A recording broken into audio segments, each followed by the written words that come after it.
Call this meeting to order. Roll call. Commissioner Bailey. Here. Commissioner Gay. Here. Commissioner Smith. Yes. Commissioner Owens is in Germany and Commissioner Bunting, I believe, is on her way here. Okay, we have enough for a quorum. Pledge allegiance invocation. Bow your heads, please. Most gracious Heavenly Father, we just thank you for this day and the blessings in it. And we just pray, Father, that you be continue blessings on us as we work through the things of importance for the folks of Gratiot County. For it's in his name we pray. Amen. Stand for the pledge of allegiance. Allegiance to the flag of the United States of America and to the republic for which it stands, one nation, under God, indivisible, With liberty and justice for all.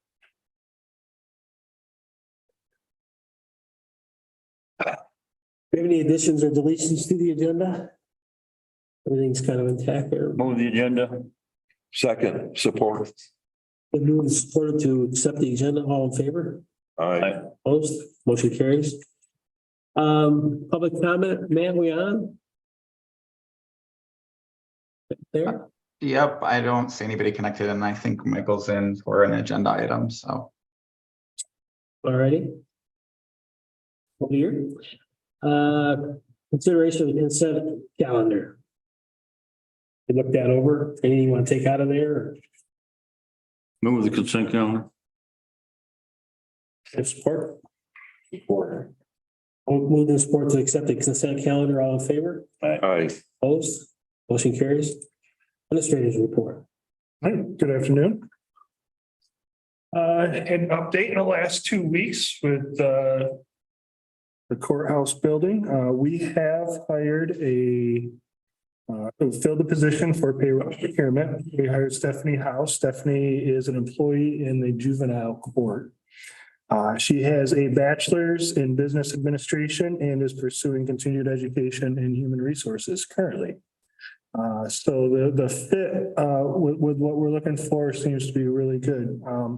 She's currently working part-time in both departments while recruiting a replacement for her. So this has worked out good for transition between both juvenile and administration. So once she is full-time, I know Sheila plans on bringing her in and introducing her to the full board.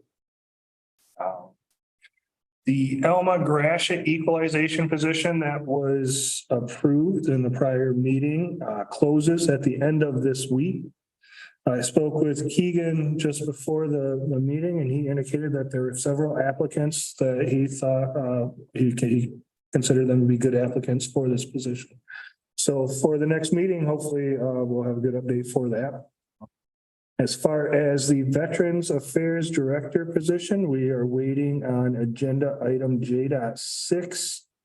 A decision from this board and before we can extend an offer to a candidate that their Veterans Advisory Board has selected. And we'll talk more about that in a little bit. On April 19th, Commissioner Smith and I attended an airport authority meeting, which consisted basically of normal airport business, which was highlighted by the approval of the first new hangar that is being built out there since the 1990s, since music was played on MTV. So it's been a while. So there is expansion going on, and there's business to be had. Followed that up on 4/25 with attending the Elma City Commission meeting. At this meeting, the city passed the same resolution related to the airport operations that the Board of Commissioners here passed 2 weeks ago. So Eric is working to schedule another authority meeting. And I spoke with him right before this meeting also, and he's working to do that as soon as possible. In order to authorize the lawyer that the airport authority has hired to begin putting together the legal documents for the new authority, which fingers crossed will be this Board of Commissioners. Again, on 4/27, Commissioner Smith and I attended a meeting in regards to a visit from the German delegation from Ludwigslust Parchum. This is an exchange program that I believe two of you are familiar with. Tim, we have a sister county in Germany where we have exchanged students on an annual basis and also exchanged county representatives and county leaders for typically about a week. And this has been going on approximately Over 20 years. 20 years. 20 years. 20 years. We met with several community leaders about getting that up and going again this year. And they wanted the county to be an active participant in that. And Sheila Barnaby has claimed this project and is excited about it and is currently writing an official invitation to them. And inviting them over. And she's also exploring funding options outside of the county treasury. So at this point, we're not planning on appropriating county funds for it. But the date for this would be the first week of September. Now, if you want to address anything on that now, or if you want to wait until. Really, it's a program that my daughter participated probably 20 years ago. I guess now she's getting old, but 4 kids later, but anyway, she participated in it. And then last year, Jan was somewhat involved and it was the first year back from COVID and we had a number of them come to our home for dinner one night. I think it's just they bring children over and then these administrators come last year and they take them to the Capitol and things like that. We looked at it as no county funds. It's really it's a minimal amount of money to raise to have these guys come. Basically, it's to rent a van, one of these big 9 or 10, 12 seater vans, to run them around for 4 or 5 days. I'm not sure where they stay, maybe up in Mount Pleasant someplace or something. I think they stayed last year. So it's not a lot of money, but we told them we thought we could write a letter of invitation and we'll work on help raising some funds for them. And we won't use any county funds. Do they come one year and then? They come next year we come? sometimes we go there. Yeah, I think Jan went there 2 years. They come last year, so Jan might have went there the year before. She might. She went 2019. I think she went right before COVID. Yeah, we didn't do anything in those 2 years of COVID, but I believe she went. Last time anybody from here went, I think she was one of them. And there's a number of folks in the community that go. Was he the head of REST? Yes. He was at the time. Was he? He was he was a Fulton principal, I think, or superintendent when he went. Correct. Yeah. So he went. So there's people from the community that go over there, and then they brought. I think last year, maybe 9 people to my house for dinner. Wow. But that's a little bit of involvement I've had. It's just because my daughter went for a few weeks 20 years ago. So. Yep, so as that gets closer, we'll share the schedule with you, anything that you would like to participate in. On 4/21, I attended my inaugural Greater Gratiot board meeting. Some of the hot topics there included the master plan, which the RFP returned 2 proposals for, and we were going to, as a board, we're going to review them next week. Unemployment in February in Gratiot County was at 5.4%.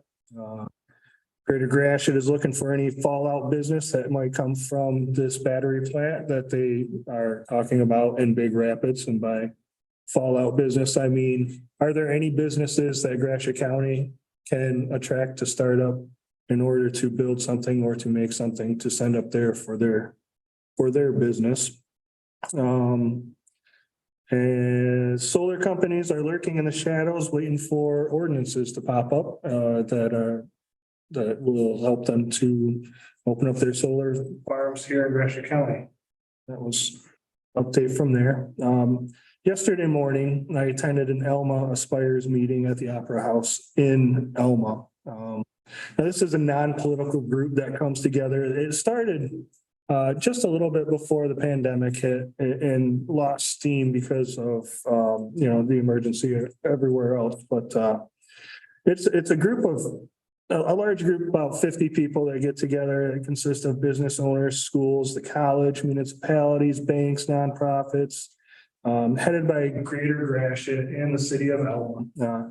The idea is to form committees with specific goals that include members that are experts in achieving those goals as far as making Elma the best place possible that it can be. I'm not exactly sure where I'm going to fit in on this, and that's basically what I told them. I don't know where I'm going to fit in or how I can help you.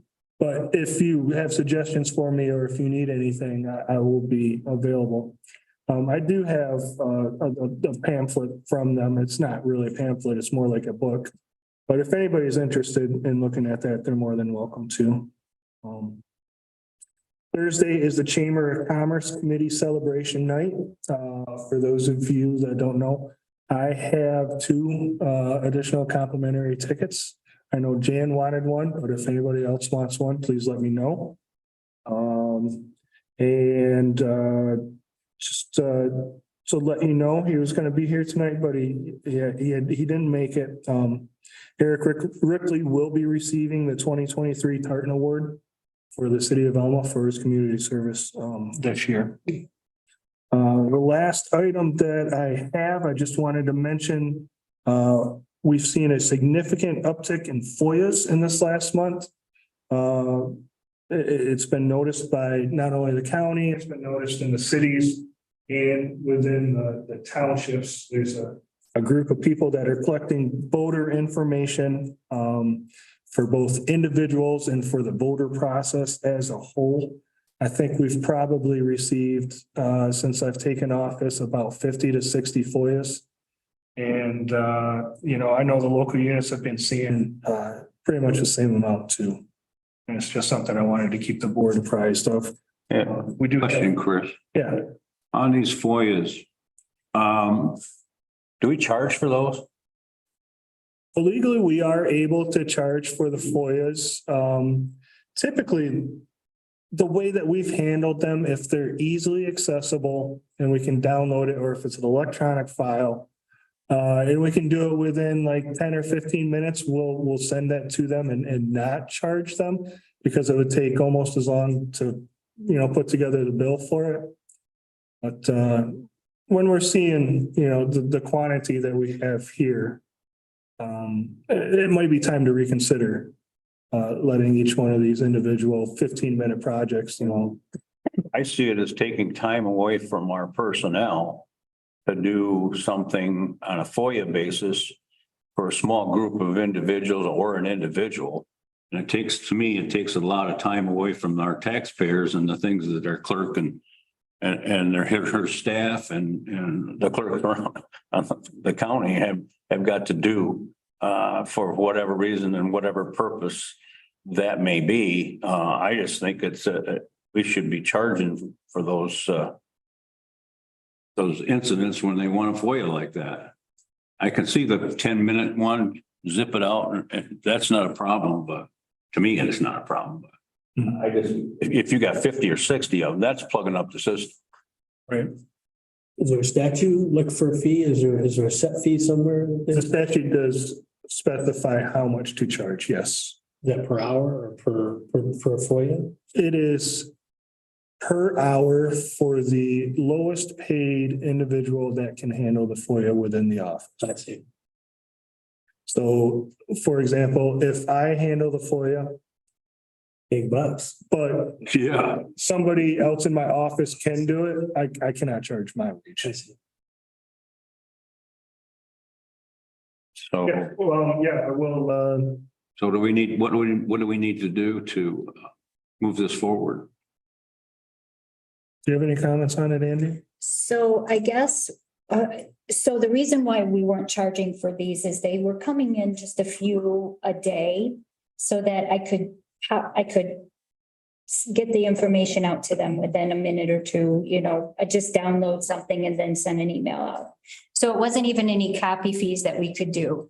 But if we could set a minimum per FOIA, minimum 15 minutes, as far as to open it up, read it, figure out what they want, and then go from there. The problem that's been with the FOIA requests that we've been receiving lately is, as the last one that I received, we had to send it out to our attorney to get legal advice as far as to. So are we getting charged by our attorney? Then to me, those legal fees should be passed along. It's not ours. How do you do that when there isn't, I don't know. I'm just asking. yeah, No, and we'll sit down and talk about that tomorrow. It's more time, if it is actual cash going out, to have somebody review this, I think then there's gotta be some fees charged.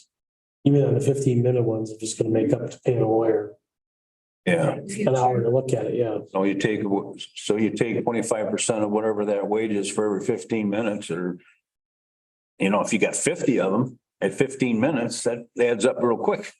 to pay for the attorney fees that we need. So what round numbers, what would that be? $10, $20, $5, $8? Say for the 50 hours, would be looking at probably, it should be in the $400 reimbursement, you know? I don't think it's not fair. That gives us 2 hours of lawyer fees. Okay, we will pursue that. You just missed your introduction as 2023 Tartan Award winner. So impeccable timing. Do we need to make a motion to move that That is not forward? necessary. Okay. It's already in statute and we make a conscious effort to pursue those FOIA fees from here on out if it hinders. I think once you start it, you just can't pick and choose. It's gotta be all. I think you're in or out. Right. Yeah, it should be across the board. I mean, but I just think that's getting to be much. Yeah, I'd say that's what it is. Mhm. I will also, we can also consult with the sheriff because the sheriff handles his own FOIAs and some of his take Are you from 5 to. What's that? Are you getting in bunches off now? No, well, we get a lot of FOIAs, but not related to anything that agencies. No, okay. But yeah, we charge, I have 2 people that manage FOIA, we charge the lower rate. Yeah. Salary per hour person for the FOIA regardless of who it was. Yeah, Any if you have any other questions, that does conclude my administrator's report. questions for Chris? Commissioners reports, George? Yeah, I attended the Breckenridge Village meeting.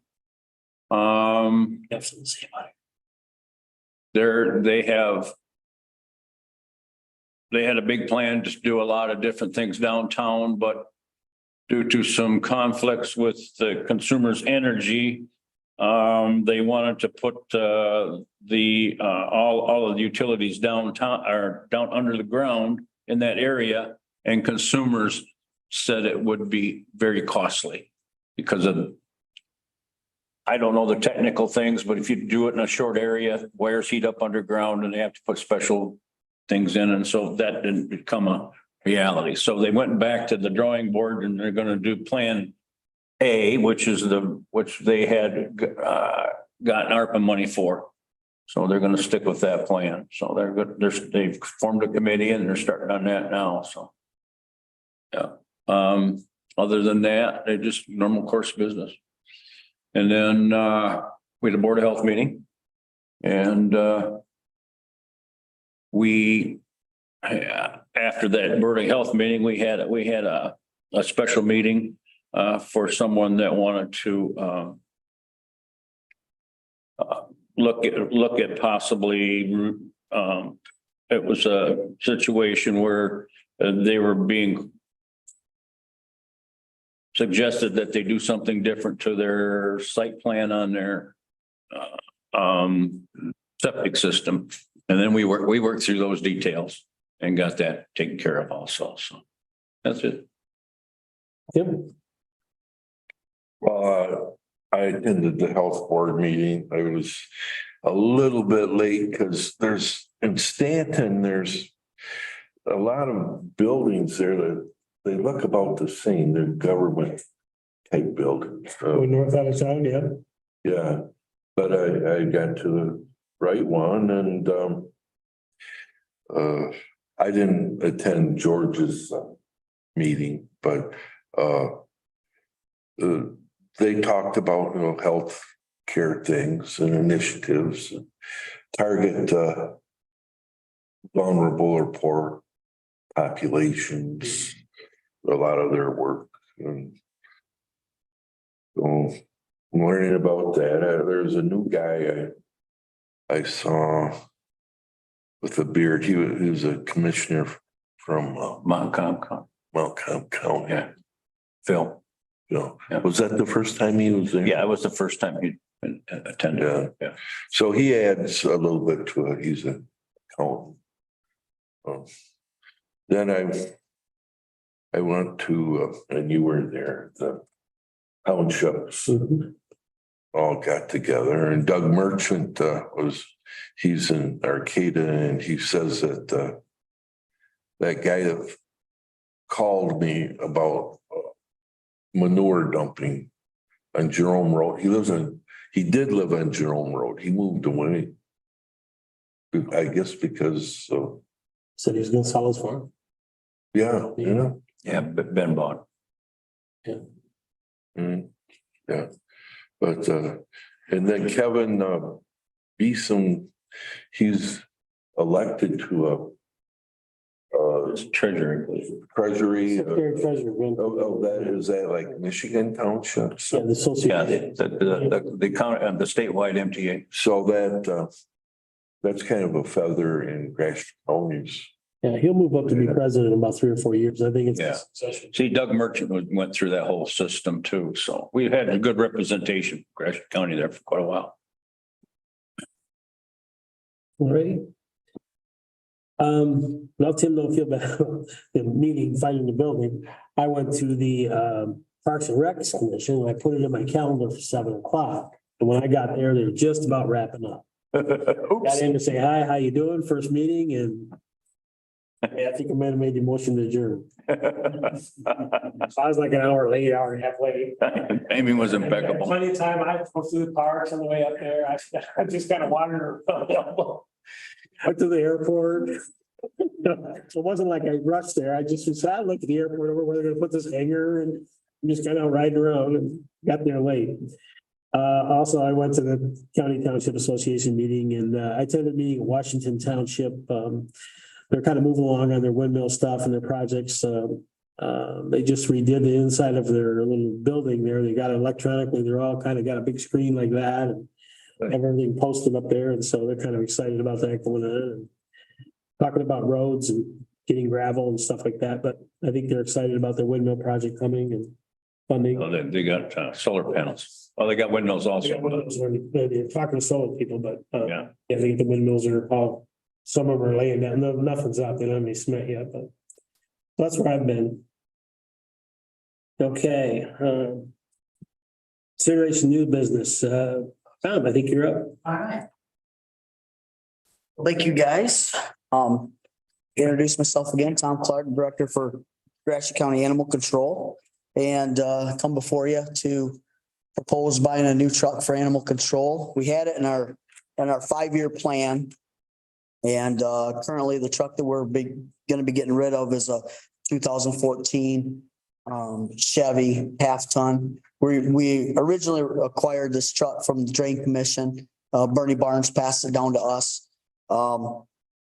It was a lot more truck than what we had. He had a lot more options on it than what we normally need for animal control. So what we're looking at right now is just a half-ton truck with an 8-foot bed, regular cab.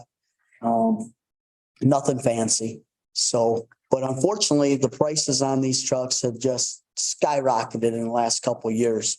2 years ago, when we bought that Dodge, my 2021, we got it out the door for $25,000.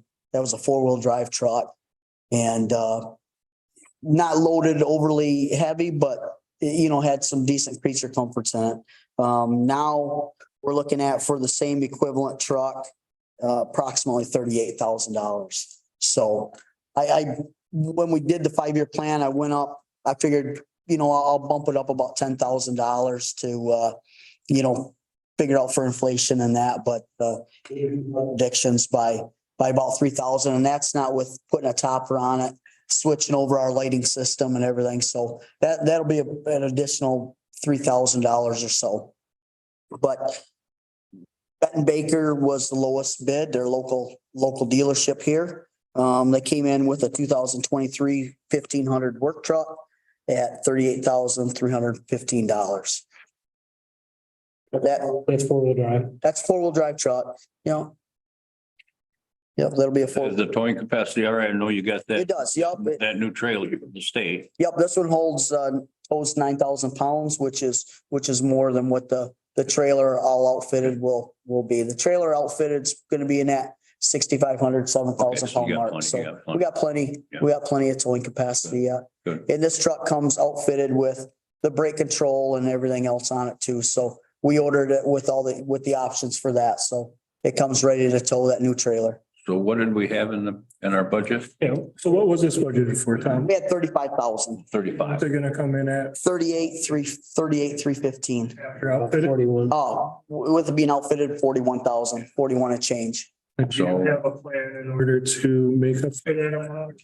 I do. Well, I do have a plan for that because, the resale value on our truck, to cover that difference. But if the county keeps, it's a different story. It's a different story on that, but we also had budgeted for a commercial washer dryer.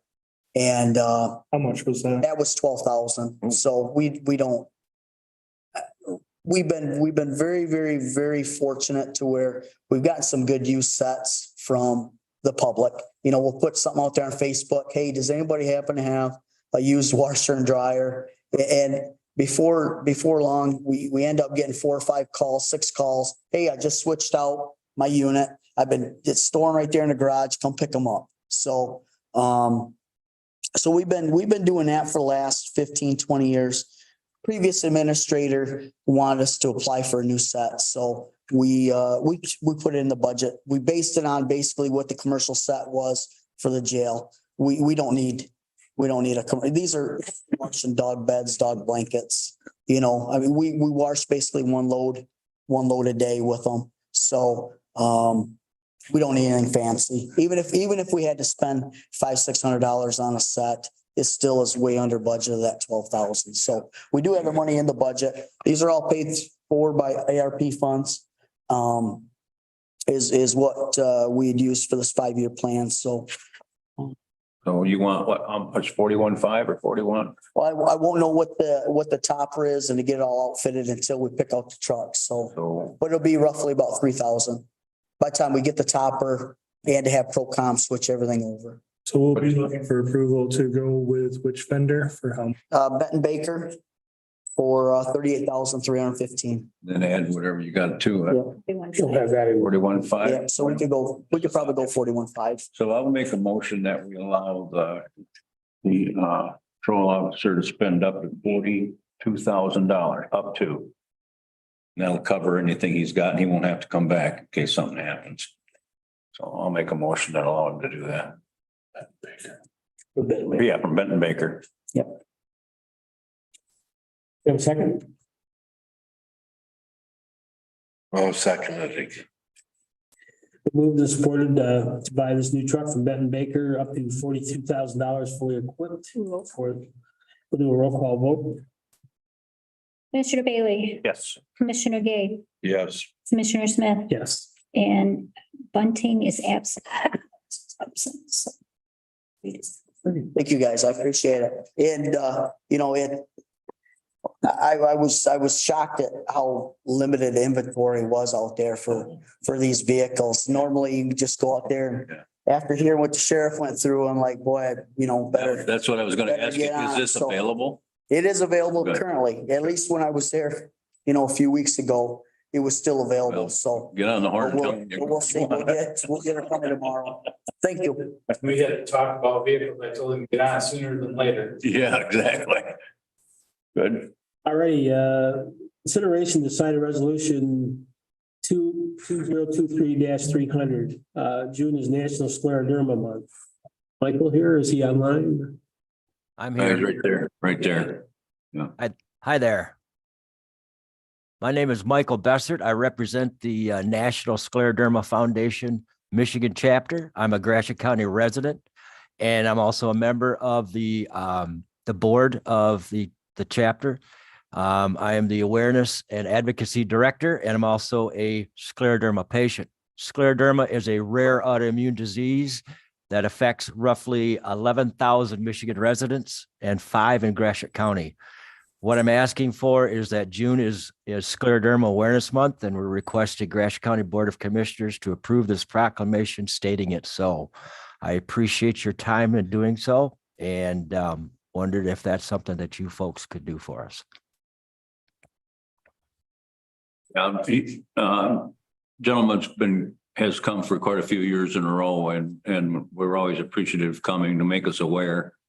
And I would make a motion that we adopt resolution 2023-300. What is a resolution? We're supporting Supporting this cause. the cause. Yeah, try. Okay, Yeah. I second it. Moved and supported to support this resolution. All in favor? Aye. Let's do a roll call Roll call. resolution, please. Okay, need a roll call. Commissioner Gay, Yes. Commissioner Bailey, Yes. Commissioner Smith. Yes. Motion carries. Thank you very much. I appreciate that and appreciate your time. Thank you very much. Appreciate your efforts. I appreciate. Thank you very much, folks. Have a great day. Thank you, sir. Sheriff.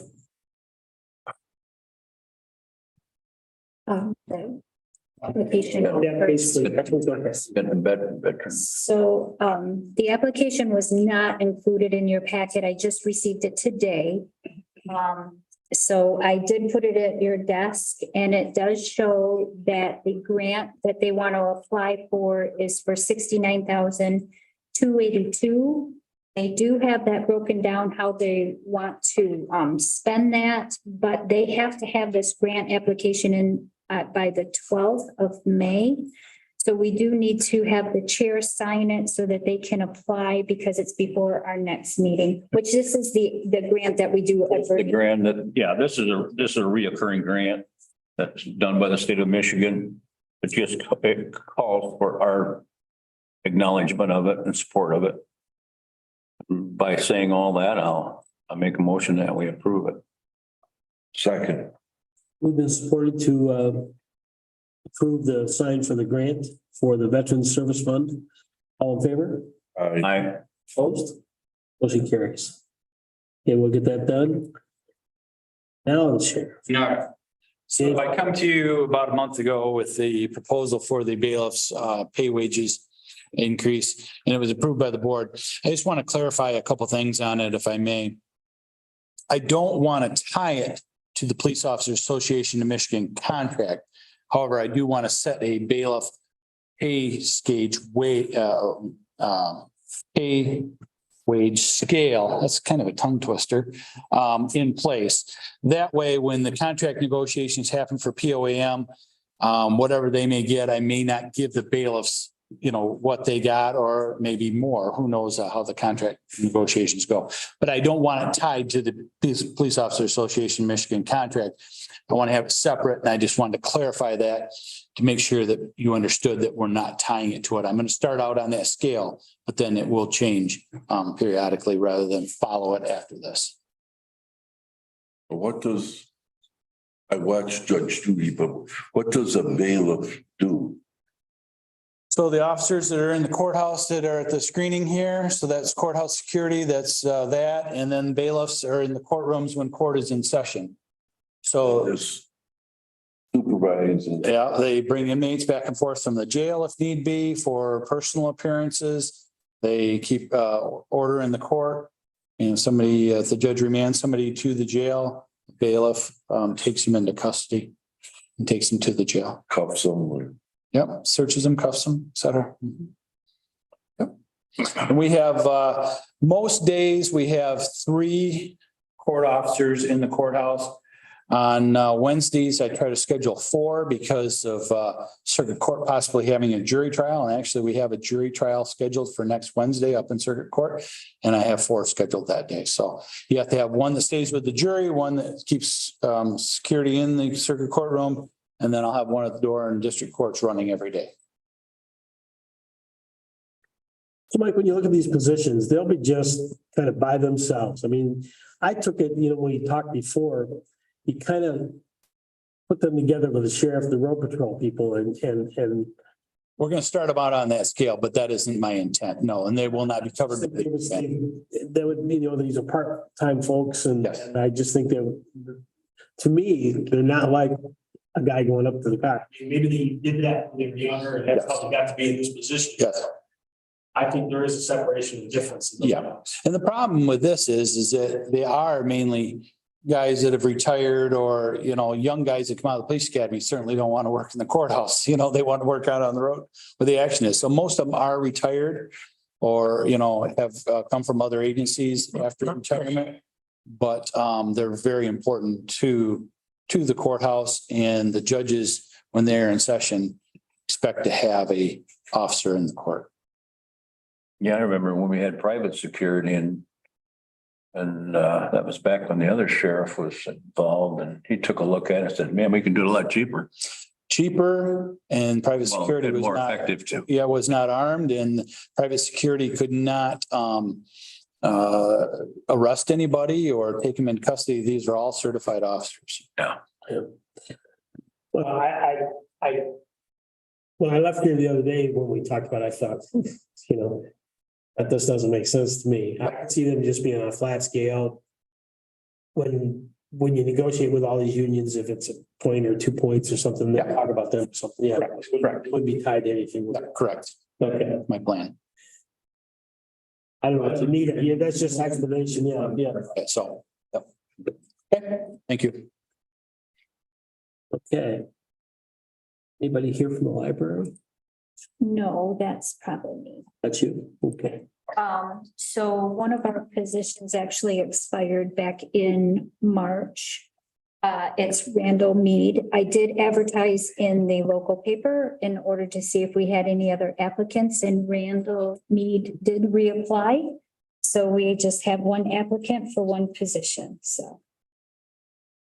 One applicant for one position. Yeah, there's one position that expired. It's a 5-year Yeah. seat County Library. board. Yep, so when all the penal fines come in, and I think also our millage, Yep. that they're responsible for making sure that that gets split evenly per a library. And I think they split it just like the So penal when you get fines a are traffic split. ticket, it supports the library. Libraries, yeah. Yep, so get out there and start speeding. Well, I've only got one ticket in my life. and Okay, It was pretty steep. yeah, okay. So, I'm trying to get the $40 to get married. I know. Well, I get it. I suggest not speeding and just donating $5. There you go. That would be better. So there's a big library in Elma. There's one in St. Louis, there's one in Ithaca. Is there one in Riverdale? Yes. Yes. There's a lot of libraries around the And county. then Ashley. Ashley Ashley. as well. Yeah. She also said Yeah, In that area.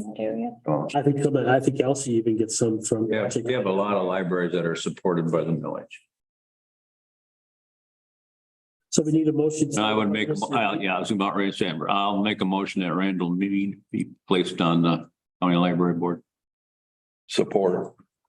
Moved and supported to place Mr. Mead on the library board. All in favor? Aye.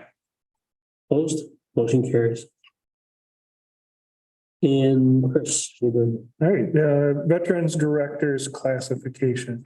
I'm going to present you with a problem that we have with the current classification, give you a little bit of history of why we have that problem, and then a couple potential solutions. So the current problem, what it boils down to is the department has a director and then a veteran service officer. The service officer makes more money than what the director starts out at. So as you see in the memo, the officer is making a little more than $23 an hour, and the starting wage for the director position is a little more than $20 an hour. Unfortunately, it has been like that for quite some time and has never been looked at or addressed.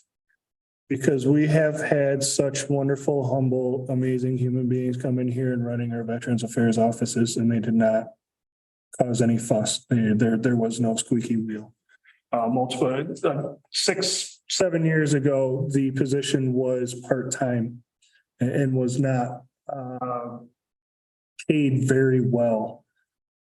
And then once this grant, this veterans grant that you just approved came from the state, we were able to make that director's position full-time.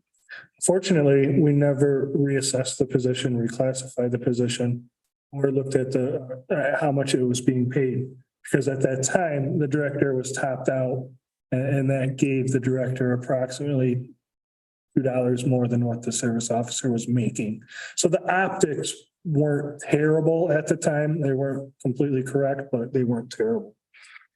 As you know, we've been looking to fill this director's position, and unfortunately, the first person that we made an offer to completely ghosted the entire process once we let them know the position paid. In order to get the next candidate that we want to offer the position to, we feel like we need to fix this classification. I presented you with 2 potential ways to do that. The first one would be to allow us to make an offer to this candidate at step 5, the highest step of the current grade. That would be at $24.99. But I would warn you that we would come back to you at the beginning of at the budget process and ask for a reclassification to actually fix the problem that we have here. The second option to fix this would be to actually move this position onto the department head scale at a grade that would properly compensate it. That particular grade would be grade 2. It would start step 1 at $25.45 and would top out at $30.96. It would be on par with the specialty courts manager and director of Parks and Rec. I know that bringing these salary issues to you outside of the budget process is not something that you like or desire, but this is more than just asking for a bump in salary. It's fixing a problem in the structure of this department. So I open it up to discussion and questions from the board. Well, it makes it tough to hire somebody to run the department if she's making less than the lady that works there, or the person that works there. It's not too much. What we would do is in this grant application that you just approved, once the state approves it, we would have to do an amendment for the salary. And what we would look for is to decrease expenses in non-salary areas to help make up for it. So overall, within the department, we do expect to spend the same amount of money. Just less on items like advertising, et cetera, things like that. We're fortunate enough to have the Hero Center now that can handle the majority of the advertising that the Veterans Department does need. Well, I agree with you. And instead of trying to make like step 1, and then eventually we're going to have to do step 2 regardless, I would just think that step 2 would be the most logical place to go. And start them right out as a department head, because in effect, that's what they are. Correct. We've always, unfortunately, I've got a soft spot for veterans, but unfortunately, we've always treated them like the stepchild of the county. They've always had to do their own thing and scrap for their own money, and I've always had a problem with that. But so I think that we should start them out at on the department head scale, that would make more sense to me because they are a department head. And so that's just my point. So Susan Edmonds is the interim director right now, and she makes a little bit less than another person that works. I don't think at this point we have named an interim director. Oh, well, because it says an interim director. Right. Well, yeah, that's because of for the grant application. Oh, is that in the grant? But she. Yeah, it's in the grant. It's in the grant application. But she's been in that position longer than I've been here. For many, many years she's done that. And dutifully. I mean, she's very good at what she does. She hasn't been an interim. Well, yes, she has in the past, she has filled that position. After Rodolfo left and Nancy came, she was the interim. Probably about 10 months. Yeah, this is not usual for her to do that. We have to have it basically for all of the paperwork that needs to be done. It makes it official. So that's what that's there for. But she would be the new director's assistant. In order to submit that grant form, she does need to be, Yeah, she has that title interim director because it needs to be submitted by yeah. the person in Right. charge of the. And after we choose the next director, then she would go back to her normal position. She doesn't make any more money for it. It's just it's a title.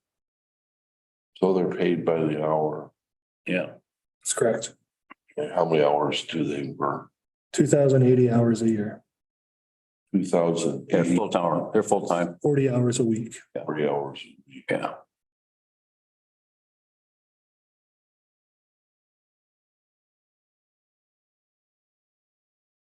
So I would make a motion that we would hire the new director for the Veterans Affairs Department at a starting wage of $25.45 coming from the department head scale, grade 2. I think we're just moving the position classification. Yeah. And then because an offer has not been made and an offer has not been accepted yet. Yeah. So support. It's been moved and supported to move this position to salary base of 25.45. I have just a real quick question. What happens when we come to budget time? Then with this person that we would hire, we're gonna hire somebody probably fairly soon, but when we get to salary time, where will he or she fit in? Will it still be in that grade, or will she'll get a bump when time comes and all of that like everybody else? Well, you get, there are 5 different steps on a grade. Right. So every year you can graduate to the next step. So you do that on your anniversary date, or you do that on your budget? That's your anniversary You date. do that on Okay. your anniversary. Okay. So when I talked about the scale for grade 2 being $25.45, $30.96, That's there's, after 5 years. yeah. I mean, okay. So for every employee that gets a step, Yeah. we work that into the budget, no matter where they are. So it's been moved and supported. All in favor? I Opposed? Motion carries. Thank you. All righty, any other unfinished business? You have something to say, Eric? Just here to. You congratulated? I don't know what's happening. I didn't say Chris, do we have a gift for him or something? No, they do that they'll do that Thursday night if you guys want to come. I'll be there. So we're gonna move to any additional public comment. You have everybody out there, Matt? Nope, nobody's connected in right now. All righty, And I do have the hooks and handcuffs. okay. I want to go over some. Yeah. Looking at starting up a program, we did this program probably I'm gonna say 15 years ago-ish. It's called Hopes and Handcuffs. Chief Overlift from Alma is the one that's kind of heading it up. We'd like to get the commissioners on board. What basically it is with the drug problem in the world and in Michigan and then in Gratiot County. We basically don't want to turn somebody away that wants to get help with their problem. So if they end up at the sheriff's office, and I'm going to give you an example, end up at the sheriff's office and ask for help with their drug abuse problem, and they have a warrant listed in the system, we wouldn't take them into custody in the jail. Instead, we would get a hold of them or get a hold of what they call an angel for them. And these are community volunteers that are willing to take this person, get them the proper help that they need for their problem. That doesn't mean that they're charged, that they have the warrant for, so they're going to go away.